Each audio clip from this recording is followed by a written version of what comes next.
Good evening, Hyperspinners. Today we're going to be talking through the first part of converting over to the RGB panel, so get ready.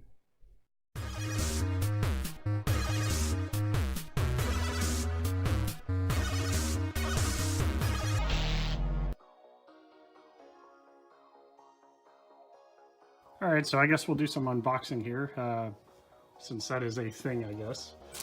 So I got a couple things from Ultimarc as well as Paradise Arcade, and let's just go ahead and talk through that. So I've got two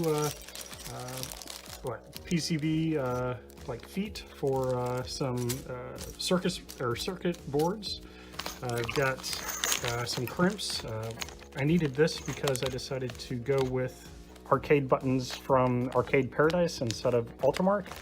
I just found, after a lot of different reviews I found online, the Ultimarc buttons, man, their glow just kind of looked funny to me. But, you know, I'm sure they're good for, you know, specific reasons. But I found some clear buttons, man, but they're going to be amazing. I'll kind of showcase those in a second. But this looks like a USB for maybe the circuit board. I've got a Ultimate I. This is a Servostik board, I believe. I can get two Servosticks to one board. I have a 2 control panel. So here's the looks like the harness for. Yeah, this is gonna be fun for all the clips. Here's also, I don't know, something for the I/O board. It looks like. There's more daisy chain, and there's the Ultimarc Ultimate I/O board. I've never done this before, so it's going to be an adventure, I'm sure. There's a USB and a nice little thank you. No, thank you, Andy. All right, so that is Ultimarc's unboxing. Got some zip ties. I just got those off Amazon or something. 4-inch. I've got 100 of them. I'm sure that's going to be more than plenty to get the job done. Here's the Servosticks. So it looks like these are the dust washers, and I got bat tops. I was really debating between the bat tops and the ball tops. The ball tops, you know, the red looks pretty nice, but in general, there was probably more games that would do well for the bat tops rather than the ball tops. So here's the Servostik. I believe those wires will end up touching that small little I/O board or circuit board that you guys were looking at. And here is the, let's go and pull one of these things out. Let's take a look here. Doing this all one-handed here. All right, so there you go. Servo sticks work by moving this panel here. And that's how it changes the plate itself. And clickiness. Clicks sound pretty good. All right, so that is Ultimarc's Servostik and I/O board. Let's go and look at the buttons now. This I'm pretty excited about. So take all this stuff out. All right, so here we go. So these are the LEDs that are going to be fitting inside the button. Man, it's a hot mess here, but those little buttons are going to be fitting inside the buttons, and they'll display the RGB. All right, let's see what else is in here. I'm kind of learning it as I'm doing this, so it looks like, oh yeah, these are the LED buttons for, what I'm going to do is I'm going to place these little guys underneath the Servostik holes on my panel, so the joysticks will sort of glow, and I'm going to put a transparent washer over the top, so man, I hope it looks good. I've seen some things online, and there's really only one guy that's done that, and I think they look fantastic, so I'm going to try to replicate it. Alright, so what do we got here? So I've got a lot of admin buttons, so the admin buttons are going to be clear, and what I'm going to do is put a basically a sticker over the top of them. So I'm going to have you know, a volume button, pause button, exit, player 1, coin, save, load, all that jazz. So those are the admin buttons. And these are the, what are these called? These are the cherry whatever. These are the actual way the buttons get triggered. So they push the little button here, the actuator. And that's how that works. And now we've got the rest of the buttons. So these are a little different. These have a black center. You'll find something called Eclipse buttons. These are not those, but they remind me of those. And I've always been interested in those, but the buttons themselves were not concave like for the Eclipse, but these were. And that's where it was a game changer for me. Mike Mello on Facebook and other forums or whatever had led me to these, and these are concave, so there's a nice little groove in the button, and the ring is going to be what lights up. So that is what I'm going to be trying to accomplish. Let's see if there's anything else in here. It doesn't look like it, but that is more than plenty if you ask me. This is what I'm going to be working with here, so hopefully it's a successful mission. So I will go ahead and pause this video and start pulling stuff out. I think what I'm going to do is look at the I/O board and see if I can start plugging in these wires. So let's wish me luck. So I started with the buttons, and what we're trying to do here is get an LED inside one of these buttons, and you can see I've successfully done that. I've got a 1/8 hole on the side here as well as in the center, so the wires don't ever pinch when the actuator is being pressed by the the button here with the Microswitch. So this is the safest route to prevent those wires from actually getting pinched. You can kind of see here the yellow here, even that, like it's not going to get pinched, but you can see that the wires without the mod here would be vulnerable to clicking here. So all I got to do is add a Microswitch to this button, and this thing is set. So I'm going to go ahead and work on all these other buttons and drill the holes with a 1/8 inch drill, and we'll showcase one of those, that whole process. Something that I did find as well at the end of the buttons here, or the wires, I basically just twisted the ends, so I made a real nice easy fit in that hole. So let me go and get another set here, and we will do one live here. All right, so I'm going to take one of these LEDs. They're all kind of linked in together. So what we're going to do is just bend the little nook there so it's separated, and you can see it's a pretty clean cut there. And I got these LEDs from Arcade or Paradise Arcade, and there's your LED. And what we're going to do is just put this onto the side here, and we're going to be focusing on this button here. So what we're going to do is we've got to first get this button out, or the plunger, I should say. What we're going to do is kind of squeeze the inside in on both sides here, and we'll be able to slide that out. So there you go. So that's out. I can now pull that out. I'm going to put that to the side. Now it's safe to drill the hole, and we're going to drill a hole right in the middle there. Here, let's clean that drill off here. I'm going to do it right through the center there. Just enough for these wires to go through. So there we go. It's probably not the safest safest way to do this, but hey, it's one way to do it. As long as you don't poke your eye out, you're in good shape. So something that I'm not sure I found an easy solution here to clean this up here, other than just taking another drill bit and try to pull away the extra excess here. Drill the hole again, maybe. Let's get that in there.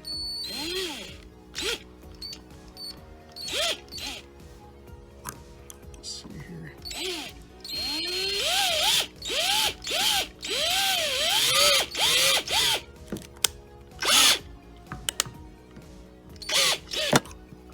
There you go, that's a lot cleaner. You can see that is looking pretty nice. I'm just using this other drill bit just to, you know, show you what it's like. Not a huge deal in general, you know, if it's not 100% clean or not, but, and then what we're also going to do is make a hole for this side so the wires can feed through the other side. So we're going to go and do that.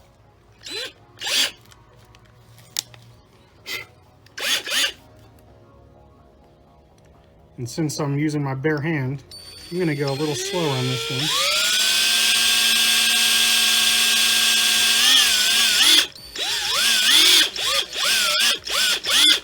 Not using really any pressure on this, because I don't want this going through my hand.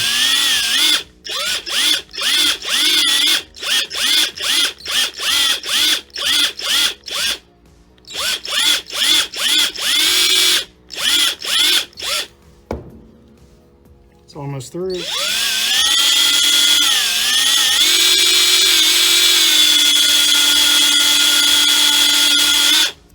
Okay, I got to do about 30 more of those. All right, so there you go. You can see that's looking pretty good. And what we're going to do is now take the LED, and I'm just going to get the wires all, you know, tight here. I'm just running it along the top there. And I'm just going to twist the wires here, just so it's one nice clean point. And what we're going to do is just feed it through the button here, through that hole that we made.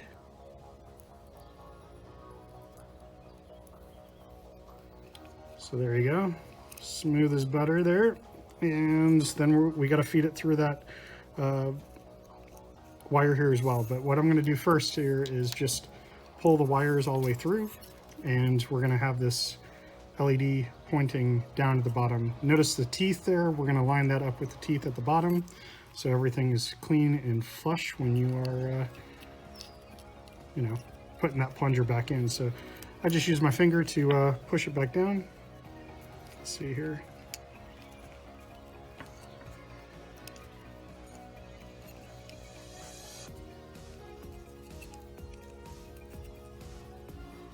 All right, so that is looking pretty clean. So there's no wires sort of in the way.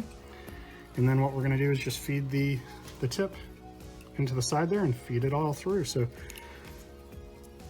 this is only the second one that I've done here, but you can kind of see that it's really not too difficult. It's just more of a time thing and a patience thing. Gotta get the red one in there.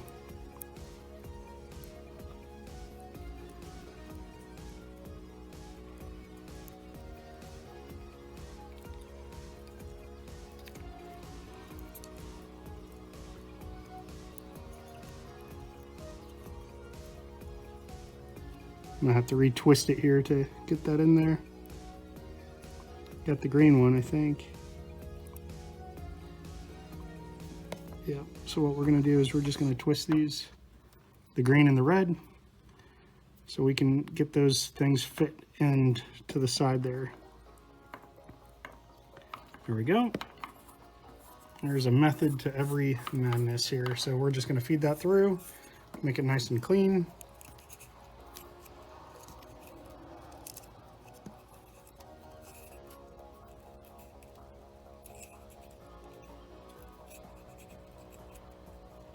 Need the yellow. That is looking pretty good. So we've got everything clean there, so we're going to be able to put the plunger back in, and we're just going to use these teeth, line those up the best that we can, and right before you get them in there, we're going to make sure that they line up at the bottom. We're just going to push it through. There you go. So you've got a button there. You've got an RGB button. Yes. All right, so that is it. So you do that about, you know, however many times you've got to do it. I'm going to pause this video so you don't have to watch me do that, but that is the gist of how you're going to get those RGBs set up. So I will pause the video and show you the next step. The Microswitch in there, you can see this one is nicely working. I'll show you the other side. So you see the wires are completely flush There's no pinching whatsoever. There's no opportunity for pinching with the button. So there's the button and the microswitch. So let's go ahead and put this microswitch on so you guys can see it.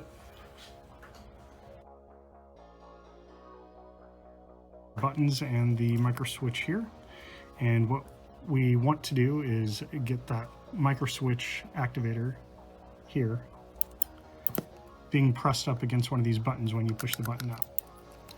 So what we've got to do is line up these holes in the top and the bottom corners with these little knobs here. So I'm going to take this, the actuator is pointing down as you see, and I'm going to use this hole that's on the back here, and I'm going to line that up with this bottom hole first.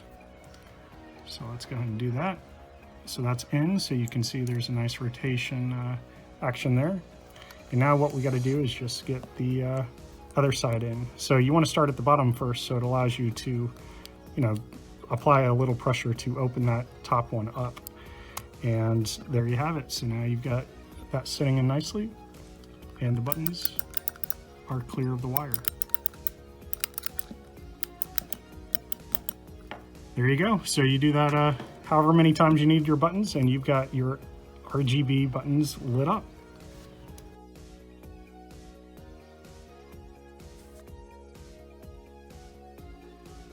The buttons are out and the joysticks are out, and it is time to replace this artwork. So I'm going to go ahead and tape this up and get started. All right, the panel has been skinned. It's a little off-center, just a tad bit around the circle here, but man, it's super close. I'm pretty satisfied with it. Got to make the holes to open up, and I'm just going to take the X-Acto knife and make an X and then push that skin through. But let's go ahead and take off this extra peel here.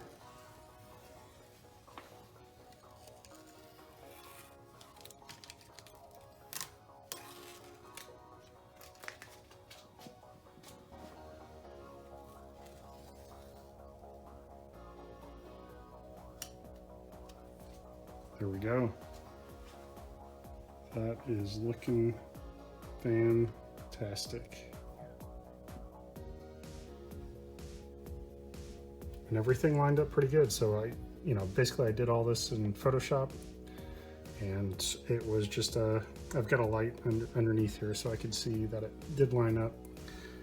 This is just a smidgen off center, but you can't get any closer than that.